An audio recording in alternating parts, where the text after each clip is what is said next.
Welcome to Hannah's Heart. So Hannah, she's just one of the women who did struggle with infertility in the Bible. No matter who we are, we can be inspired by the fact that Hannah took her pain to God, and God heard her and was with her. So when she was praying at the temple, she had been weeping and not eating, and her lips were moving, but her eyes were closed, and the priest was like, "Hey, why are you drunk at the temple?" Because it can become an obsession when you want wanting a child so deeply. and desiring that baby and to be a mama. Every holiday, every Mother's Day. This is not a show that's going to promise you a certain outcome, but this is a show that says, however God answers your cry, we know that He's enough. Hey, I'm Ann, and thank you so much for listening in to Hannah's Heart today. If you are new here, this is Hannah's Heart on American Family Radio, and we started off the program focusing mainly on infertility and miscarriage, that type of thing, but we've definitely grown to talk more about child loss and foster care, and if I could get my words right, singleness, all the things. We have covered just the way that the Lord changed the outlook on your life, really, like where you thought your life would be by now, and when it doesn't look exactly how we pictured. And so we have just covered all kinds of topics leading with that, and our desire is to be here with you, to meet you where you're at, and to hopefully give you inspiration, and just to let you know that you're not alone when your life doesn't look like what you pictured, and to cling to Christ along the way. Our ministry definitely still focuses on infertility and miscarriage, but as the radio host, we definitely cover a lot more topics. But if you're local, we actually do offer support groups now for ladies and couples in the area. So if you'd like more information on that, please email us at hannahsheart@afa.net. Today on the program, we have a calling guest, and I told him before the show aired, I was like, I feel like I've gotten to know you now because we have talked. He's been on the program before, and now we have talked about doing this show so many times now in honor of May being Foster Care Awareness Month. He is coming on to give us some more inspiration and ideas on how we can be involved in foster care, even if that doesn't look like you have a foster child in your home. His name is Andrew Maddox, and so I encourage you, if you missed the first episode that he was on, you'll have to go back a few months on our radio, on the website, but he is there, and he tells his personal story and conviction of how he has gotten involved in foster care, and then today he's going to tell us how we can get involved. Andrew, are you there? I am. All right. Thank you so much for calling in today and for taking time out of your busy schedule to be here. Oh, of course. I'm honored to do it. Well, so we covered in the last episode that you were on your conviction and how your family has gotten involved in foster care. Do you mind giving us just a smidge of a recap on that, and then we'll get started on today's episode?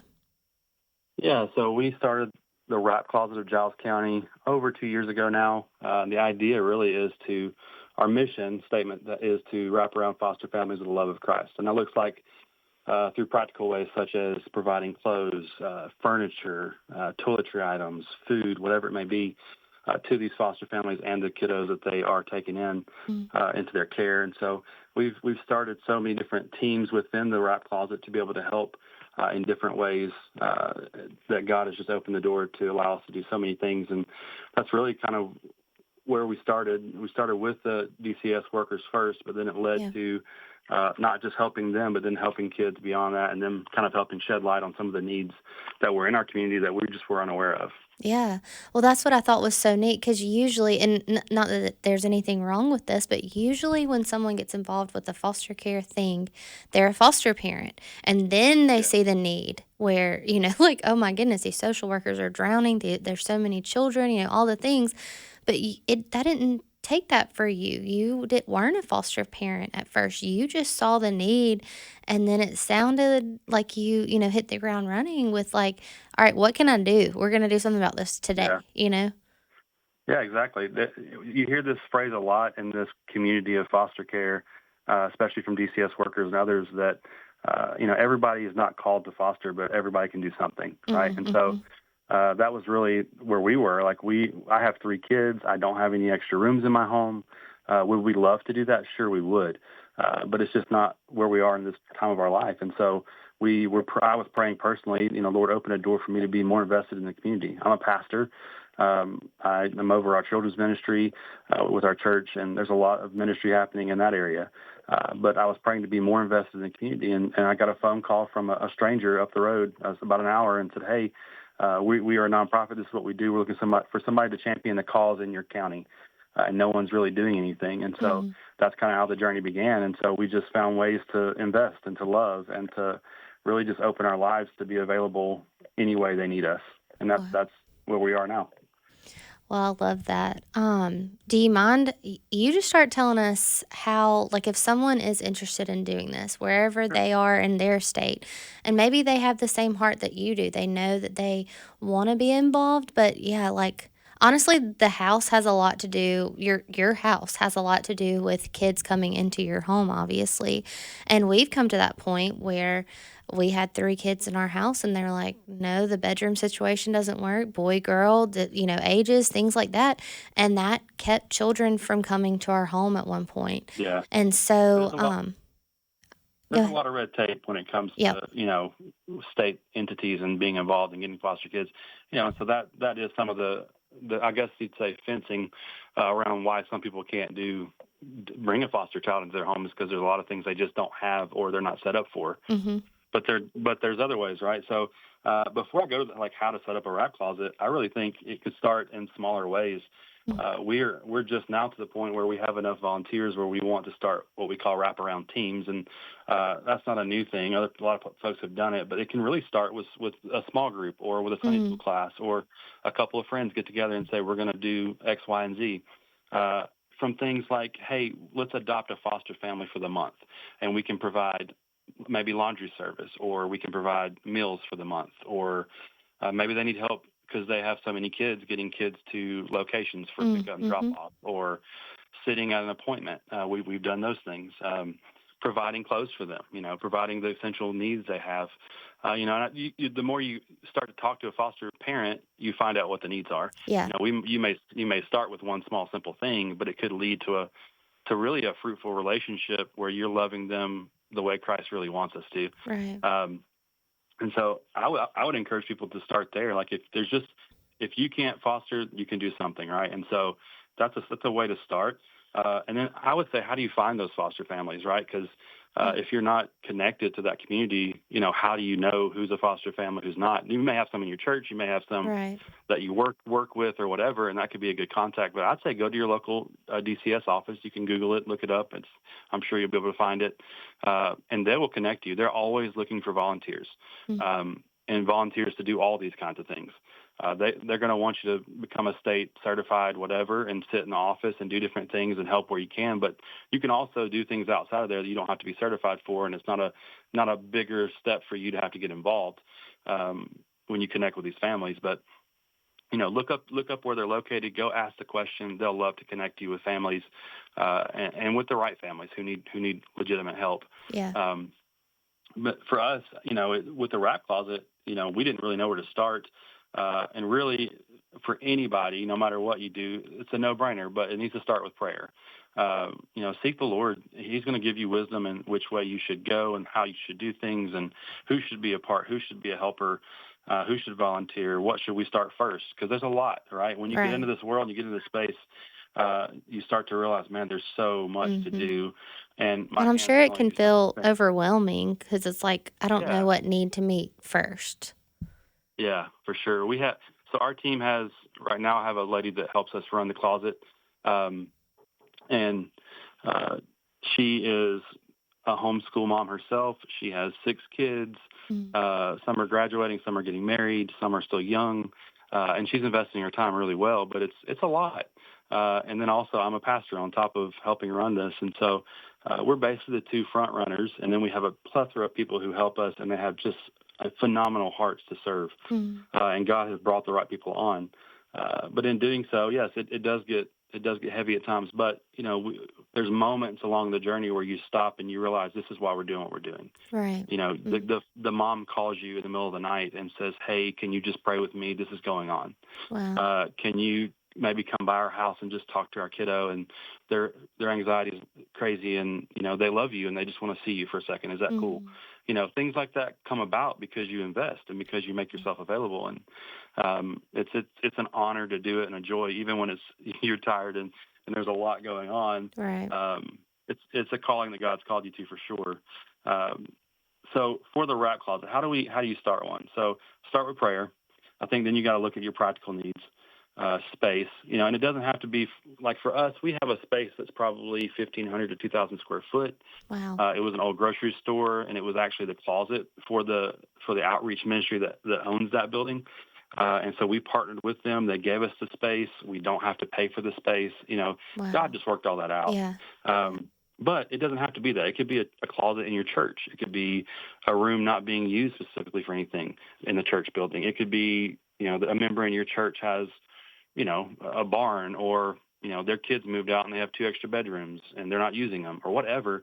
You just don't know what the need, you don't know what's available until you start sharing the need, right? So, For sure. well, that's kind of where we were too. We had the space over there, but we quickly filled it because, I think that people enjoy helping kids in general. Yeah. And so when it comes to giving, they want to do it. And so you have to be prepared for that because it'll start coming fast when you start putting the word out. And you don't want to become, nothing wrong with a thrift store, but you don't want to become a thrift store because Right.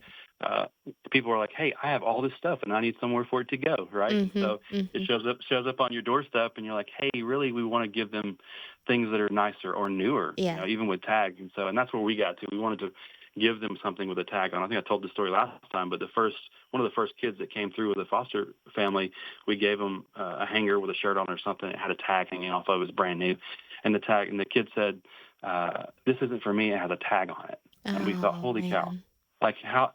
Like, why can't they have brand new? Why can't Mm. we ask for brand new?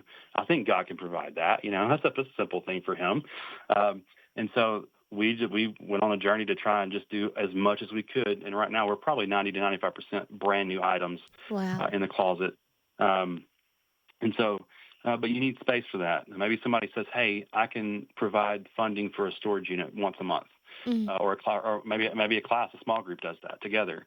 But finding the right space, and then things like shelving, storage totes to put your items in, a labeling system, like how do you want these things to be labeled and the sizes and all that, coat hangers, racks, the little size divider signs, so you don't have everything on one rack and you don't know what it is until you look at the tag. You have something that shows you exactly where to go. And then beyond that, I would think, your inventory, how do you plan to keep track of it? Are you going to use a Google sheet or something that everybody can just log simply onto? And there's free apps out there. We use a Google form, a Google sheet. The form connects directly to the sheet, and it keeps everything on track for us as soon as they put the information in. And anybody can do that on a cell phone. Wow, that's neat. That's a simple way to do it. And there's a lot of, you can start looking. There's free apps. There's apps that cost a few bucks that you can use with an iPad or computer or whatever. But for us, being completely transparent, we have some older folks that don't love technology. So we wanted to make it as simple as we could for them. Sure. So we found an easy way to do it, and they love it. And so, but that's one thing you got to think about as well. And then obviously if you're doing it alone and it grows to be a big thing, you need teams. You need people to help you.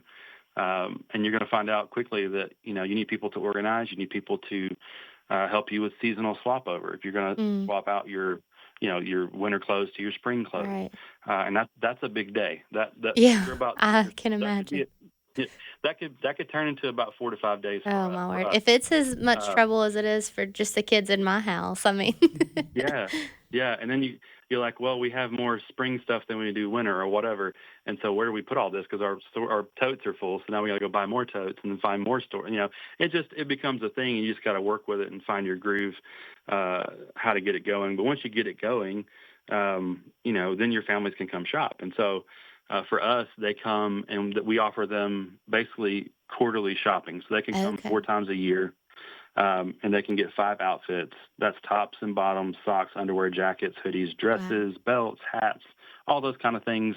But five outfits in total, and then anything extra they may need, from furniture to we have shoes in there as well. But like if we don't have it, then we tell them, hey, what do you need? We make a list of it, and then we'll order it, or we'll find it with other nonprofits that we work with now, or we'll go shop at Walmart and take them with us. Anything we can do to continue a conversation with the foster family is what we're after, because then long term we can invest in a better way. Yeah. Not just the one time come to the closet, get your need met, and then down the road. And that's never really been the case. I think all of them have pretty much come back every quarter, like, hey, we're back. Our kids are growing. Yeah. And sometimes there's emergency situations where kids come into care after they've shopped for other kids, and that doesn't, come on in, we want you. There's kids that are growing faster than others, and so we have them come back before so it's just every case is different, Sure. but we try to stick to that quarterly. And then we also have folks that would then, if they can't come back, some of them don't have a vehicle. Some of them some live further away from us than our county. And so we have a couple guys that help us with delivery, and they have trailers and trucks. And so if it's bigger things like furniture, then we would line those guys up to go out and deliver that. They'll go and set the furniture up for them in their home. They don't even have to do anything. Just give me a time you're there that we can show up, and we'll come in, set it up, and get out of your way. And so that's all those things are just a big help to them. And we found what has led to further conversation. And when I say conversations, I mean the gospel. Right. For us, that's the bedrock of why we do what we do. And we don't force that. We don't push that. I think it's a Holy Spirit-led thing. And, if the door opens itself for us to be able to have those conversations, we want to be ready. And so we train people on how to do that, how to have those conversations. And I think I said this before, but this is a multi-church thing. It's not just my church, but there's 5 churches in the community that wow, have that's partnered with us, amazing. and we have that in itself is just a miracle, right? Yeah. So, to have churches that aren't the same denomination coming together to say, hey, we believe in the death, burial, resurrection of Jesus Christ. Let's go reach this city together. We may differ on tertiary stuff. Sure. That's okay. The main thing's the main thing, and we want to help people. And so, man, it's a beautiful thing when they all come together. There's not a moment, I think, when we all get together that I don't get teary-eyed, because I just think of how much God is at work, and sometimes we just miss that because we're so busy that we need to just stop in those moments and go, man, God has done so much, and he's so good to us that he would even use us to have these conversations to help people in a practical way and to literally be the hands and feet of Jesus. Yeah, literally acting as the body of Christ. Yeah. And so it's amazing. And so you go on from that. So the foster families come in, we help them. There's emergency situations. I think you have to be prepared to say, if there's a tornado in my town, are we going to be somebody that's going to help? If there's flooding and they need help in there, so you got to think through those things, because you do have a heart to do one thing and you got to do one thing well. But you got to think through those things. So we've kind of have a process for how that works. And tornadoes, much like Tupelo, they show up sometimes. Yeah. And so, families get hurt and damaged homes and all that. So we want to be available if we can. Wow. We've made ourselves available to do that. And then we do things like, and this isn't all the time, but if people are donating and they're giving, we say, hey, what we could use too is a $50 Walmart gift card or an Amazon gift card. And everyone's vetted who comes through the door that we work with. They have paperwork that proves they are foster care. Okay, I did wonder about that. Yeah, and the reality is there's people who want to take advantage of free, right? And so we set that up early on. We talked to DCS to figure out what that looked like. How could we ask for that? So they usually come with that in hand already, because it's a normal thing with anything you do as a foster parent. And so they come with that ready, and we walk through the process. We take some of their general information, a name, phone number, email, address, because we want to stay in connection with them for further things that we may do.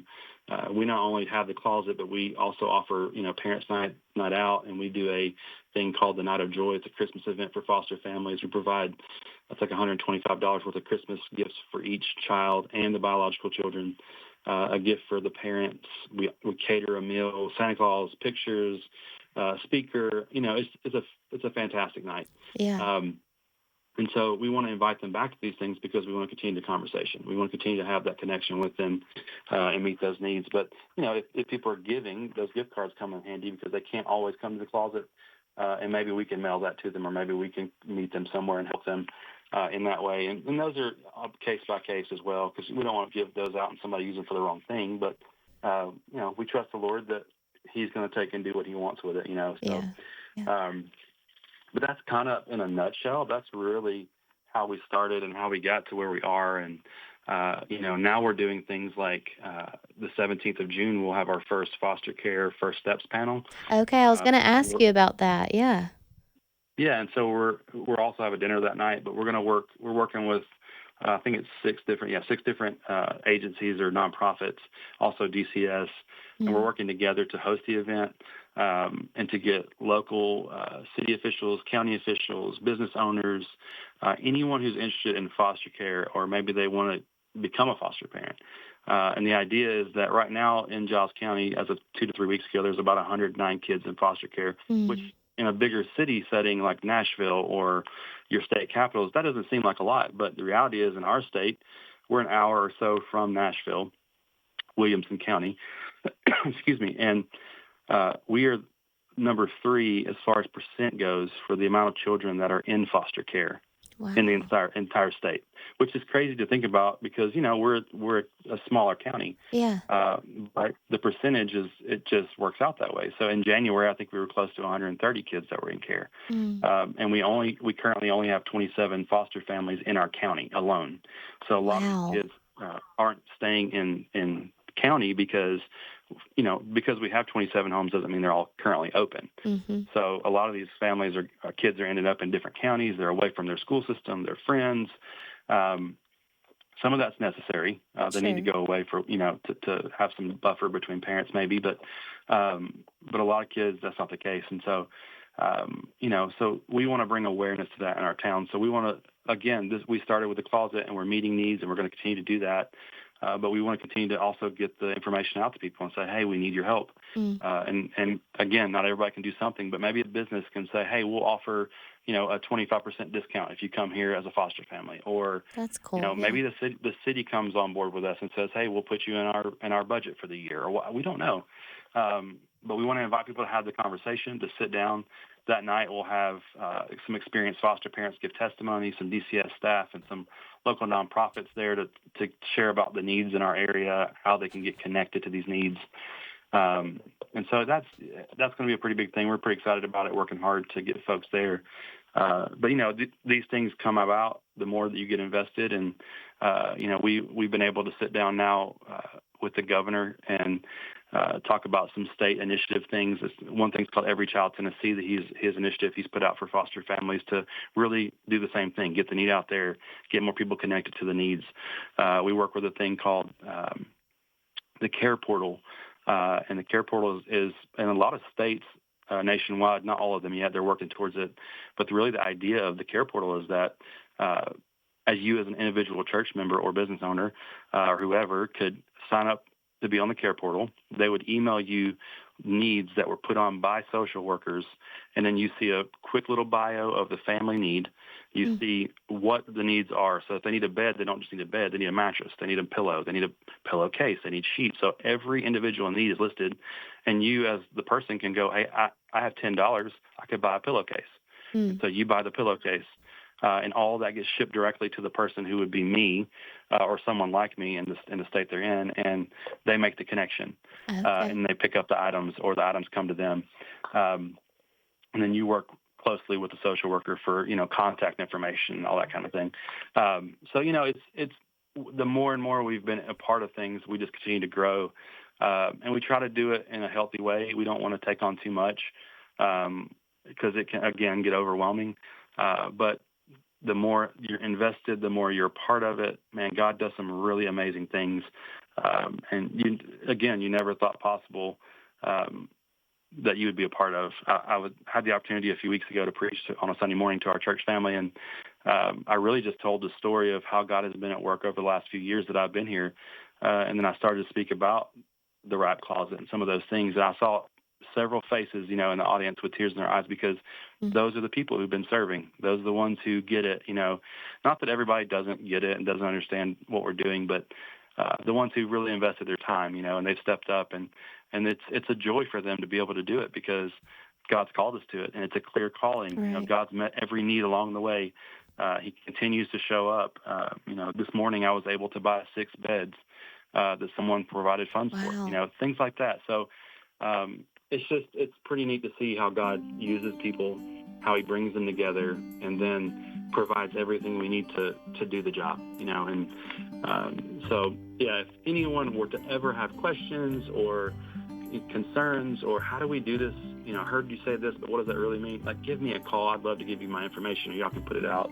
Okay. And we'd love to connect and be a help to anybody. Well, Andrew, the show's coming to an end, and it seems like we could keep talking about this on and on. So I so appreciate you coming on with all of your knowledge and information. I will link, you sent me the links to y'all's Facebook, and so I will link that in the show notes for people to get in touch with you, and then we can maybe add an email address. Sure. Y'all, thank you so much for listening in on today's program, and thank you for walking through May with us for Foster Care Awareness. We will see you back next week.